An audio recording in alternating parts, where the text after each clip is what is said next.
नीम करोली बाबा हनुमान जी के अवतार माने जाते हैं। हालांकि वो हनुमान जी के बहुत बड़े उपासक थे। उनके भक्त न केवल भारत में हैं, बल्कि देश विदेशों में भी हैं। उनके इतने प्रभाव का मुख्य कारण था उनकी सिद्धियां, जिसका इस्तेमाल उन्होंने लोक कल्याण में लगाया। उन्होंने कई ऐसे चमत्कार किए जिसे करने की कल्पना करना आज के दौर के इंसानों के लिए संभव नहीं है। लेकिन आध्यात्मिक मान्यताओं के अनुसार कुछ लोग इतने जागृत होते हैं कि वो ध्यान और कई आध्यात्मिक तरीकों से अपनी शक्तियां जागृत कर लेते हैं। नीम करोली बाबा के अंदर भी वो शक्तियां थीं। उनके वो चमत्कार क्या क्या थे, चलिए जानते हैं। रिचर्ड एल्बर्ट की किताब के अनुसार साल 1943 में एक बार बाबा फतेहगढ़ में एक बुजुर्ग दंपत्ति के घर रुके थे। उनका बेटा फौज में था। दंपत्ति को अफसोस था कि वो बाबा का ठीक ढंग से सत्कार नहीं कर सके।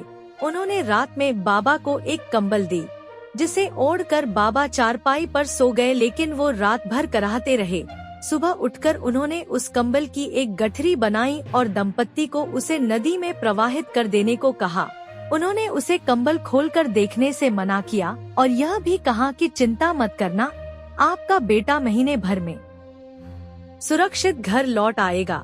दंपत्ति जब उस कंबल को ले जा रहे थे तो उससे लोहे के टकराने की आवाज आ रही थी और वह बहुत भारी भी था, लेकिन उन्होंने सीधा उसे जाकर नदी में प्रवाहित कर दिया। 1 महीने बाद उनका बेटा बर्मा की लड़ाई से लौटा, जहां उसकी टुकड़ी दुश्मनों से घिर गई थी और जिसमें सब मारे गए, लेकिन वह चमत्कारिक तौर से बच गया। अब दंपत्ति को समझ आया कि उस दिन बाबा क्यों कराह रहे थे और उस कंबल में क्या था। रिचर्ड एल्बर्ट ने ही अपनी किताब मिरेकल ऑफ लव में लिखा है कि एक बार कैंची धाम में भंडारा चल रहा था, लेकिन अचानक से घी कम पड़ गया। लोग परेशान हो रहे थे कि अब क्या करें।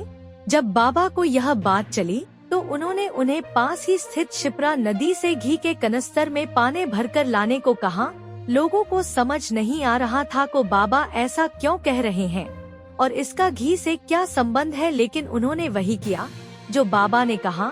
पानी भरकर लेने के बाद बाबा ने उन्हें वह पानी कड़ाही में डालने को कहा। उन्होंने जैसे ही उसे कड़ाही में डाला, वह पानी घी में बदल गया।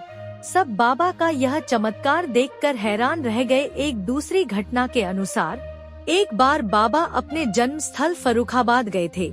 वहाँ एक कुआं हुआ करता था जिसका पानी बहुत खारा था और इससे वहाँ के आसपास के लोगों को बहुत असुविधा होती थी।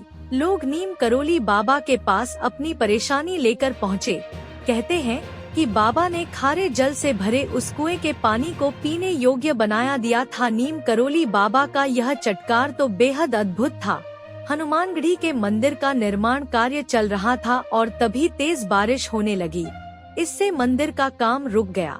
कहते हैं कि बाबा चाहते थे कि इस शुभ काम में कोई बाधा न हो, इसलिए उन्होंने अपने चमत्कार से मंदिर निर्माण पूरे होने तक बारिश रोक दी थी। इसी तरह एक बार बाबा के सभी भक्त उनके कैंची धाम हनुमान दर्शन के लिए पहुँचे। पूजा के वक्त तो वो माचिस भूल गए थे, तो बाबा ने बत्तियों को केवल हाथ लगाया और वो बत्तियां जल उठीं। कहते हैं कि बाबा के एक भक्त शिव जी को बहुत पूजते थे, तो बाबा ने उनकी भक्ति से प्रसन्न होकर उन्हें अपने सीने पर महादेव का रूप दिखाया था।